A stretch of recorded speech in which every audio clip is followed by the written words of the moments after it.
Good morning. Colossians, the book of Colossians, I started investigating because of some key passages that are questioned and contested over. And I said, you know what, let's start at the beginning, Colossians chapter 1, and work our way up through these passages. What a blessing. Colossians chapter 1, letter C. Scroll on down.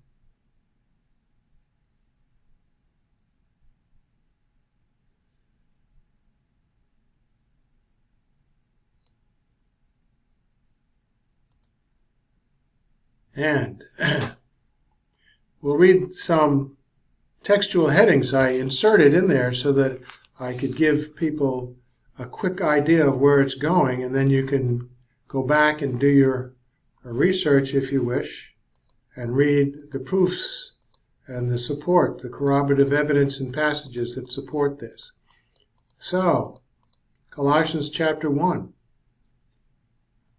Paul opens his epistle with the declaration that he's an apostle, a specifically appointed messenger of Jesus Christ for a designated particular ministry and mission through the will of God, as opposed to all believers who are apostles or messengers in a general sense, especially relative to the gospel and doctrines of the faith, thus authenticating the writing of this epistle by Paul as a commissioned ambassador for Jesus Christ. Whereupon Paul adds that this letter evidently comes from Timothy as well, a brother in the faith, as well, indicating his value to Paul's ministry.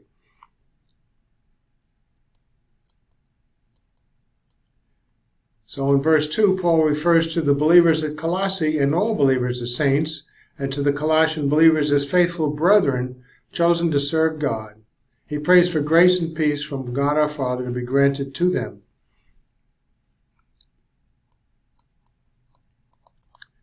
In verse 3, Paul includes Timothy and writes, "We give thanks to God, the Father of our Lord Jesus Christ, for the Colossian believers," stipulating that they are always praying for them.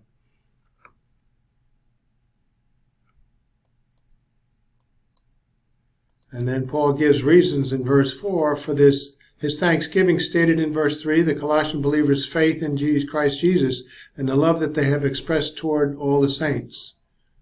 I would hope that somebody would see in me perhaps something of value in the Christian life, as Paul did for the Colossian believers. Paul stipulates a further reason for giving thanks to God for the Colossian believers because of their sure hope for them of eternal life, laid up in heaven as a result of their having heard of and believed in the gospel, the word of truth. I've said that many times, I'm sure of my salvation. Perhaps that would be of value in eternity. I think so. Paul further comments that the word of truth, the gospel, is present in the Colossian believers, just as it is in all the world, constantly bearing fruit and increasing even since the day they heard of it and understood the grace of God in truth. And Paul further stipulates in verse 7 that the Colossian believers learned the gospel from Epaphras, our beloved fellow bondservant, who is a faithful servant of Christ on Paul's and Timothy's our behalf, evidently an emissary, messenger, and probably a convert of Paul's, who found the church in Colossae.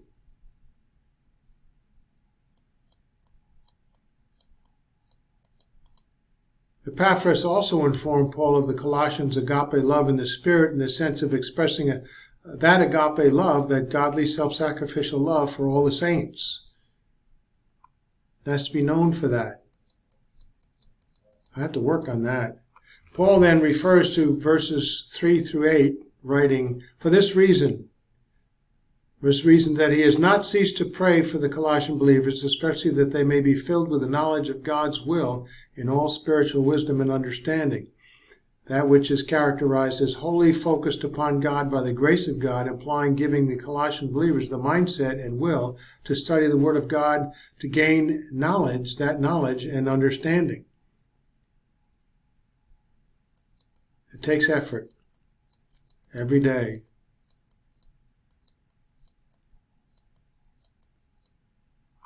As it indicates in Colossians 1 to 11, chapter 1, When Paul heard from Epaphras about the faith and faithfulness of the believers in Colossae, their love for all the saints, the sure hope of their salvation, their having previously heard and believed in the gospel, learned from Epaphras, faithful servant of Christ on Paul's behalf, with Paul having continually prayed for them that they may be filled with the knowledge of God's will for them and in all spiritual wisdom, that they may walk in a manner worthy of the Lord, to the end result in verse 11, that they may be strengthened with all power to God's glorious might, for the attaining of all steadfastness and patience unto the joy of serving the Lord. These things seem to go together. Steadfastness and patience. Difficulties, but you persevere through them, and with joy that you know you're serving the Lord. I have to work on that a lot. As it indicates in Colossians 1-11, when Paul heard from Epaphras about the faith of faithfulness and faithfulness of the believers in Colossae, their love for all the saints, the sure hope of their salvation, their having previously heard and believed in the gospel, learned from Epaphras, faithful servant of Christ on Paul's behalf, with Paul continually praying for them, that they may be filled with the knowledge of God's will for them and in all spiritual wisdom, that they may walk in a manner worthy of the Lord, to the end result in verse 11, that they may be strengthened with all power to God's glorious might, for the attaining of all steadfastness and patience unto the joy of serving the Lord. Whereupon in verses 12-13, Paul adds, he expounds on this prayer, that all believers were rescued from the domain of darkness and transferred into the kingdom of God's beloved Son, an immediate and everlasting position in this temporal life in the eternal kingdom of Jesus Christ from the moment of faith in Christ. As we go through this, you notice what I'm doing here is I'm bringing forward the context so that the next verse we look at is understood as best we can. Constant review and details. A lot of repetition. So, now in verse 14, in whom and God's beloved Son, we believers have redemption, the forgiveness of sins, beginning immediately at the point of saving faith, awaiting the final stage of redemption, of being transformed into the perfect eternal state. So in view is the redemption, the payment for the trespasses and sins, particularly the saints, the believing ones in Christ Jesus, who have forgiveness of sins because they believed. You don't get forgiveness until you believe. You have the payment made, but you need the forgiveness by believing. Then you get the result. This is because Christ paid for the sins of all mankind. Although all mankind has had their sins paid for, forgiveness unto eternal life is not received until one believes in Jesus Christ for it.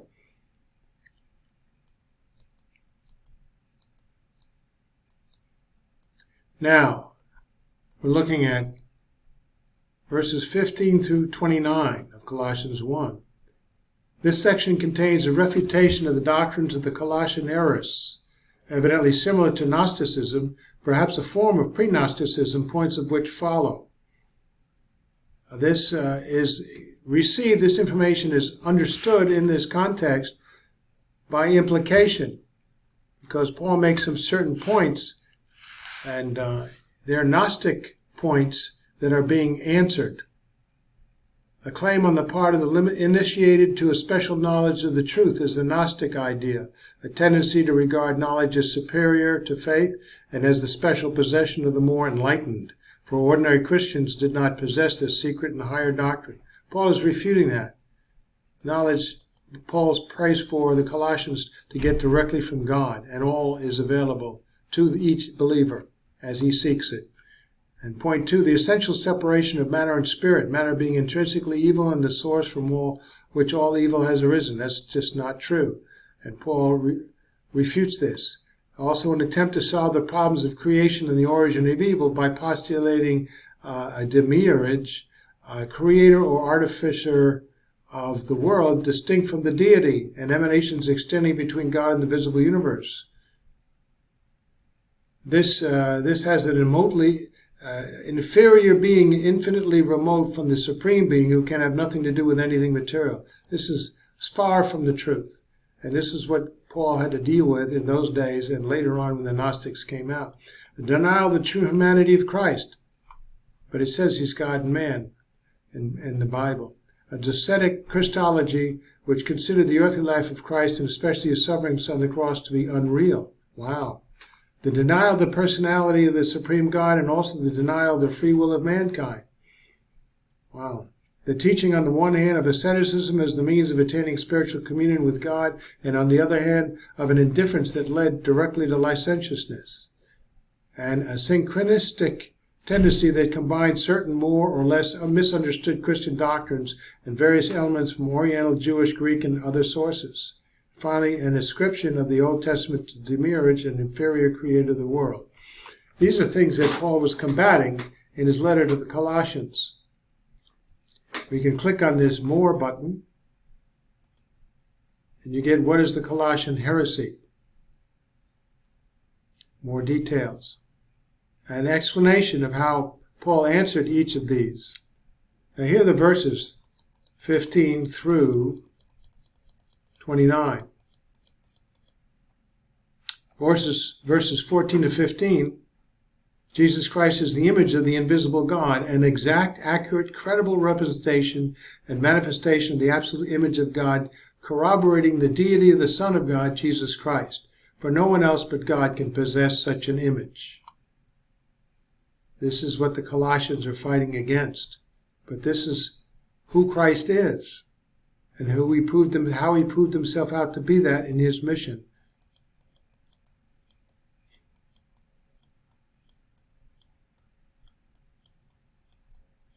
This is a lot of information about this, and back up with some passages elsewhere in Scripture to show that he is the image of the invisible God because he is God.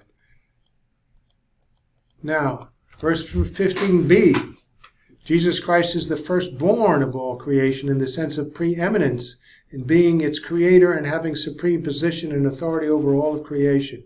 He is not first created because he is before all creation, and is he who created all that has been created, hence he is creator, and uncreated, he is God.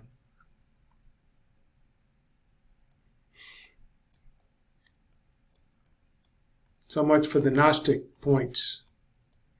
There's some comparisons with other passages in Scripture to back this up.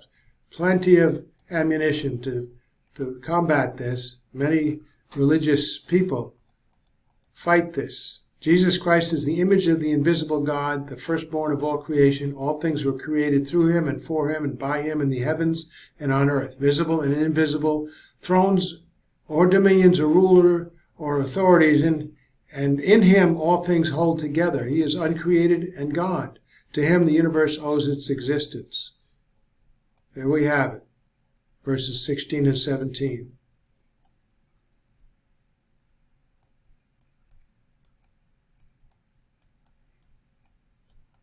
Verse 18,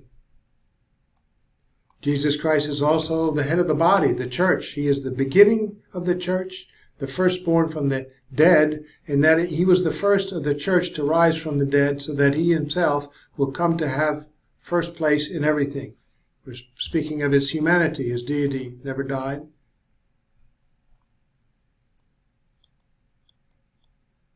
And in verse 19, for it was God the Father's good pleasure, it was God the Father's good pleasure for all the fullness of God, everything that God is, to dwell in Jesus Christ in his humanity. Thus he is God. There's no way of getting around this, but we have to read this continually through this passage, this chapter, to build a case for what it says against those who deny it. For it was God the Father's good pleasure for all the fullness of God, everything that God is, to dwell in Jesus Christ in his humanity. Thus he is God. For it was God the Father's good pleasure through his Son for all the fullness of God, everything that God is, to dwell in Jesus Christ in his humanity. Thus he is God. And through him it was the Father's good pleasure to reconcile all things in creation to himself, God having made peace with all through the blood of his Christ's cross, the propitiation for sins. And Paul repeats for emphasis that such reconciliation of all things to God was through Christ, whether it be things on earth or things in heaven, all of creation.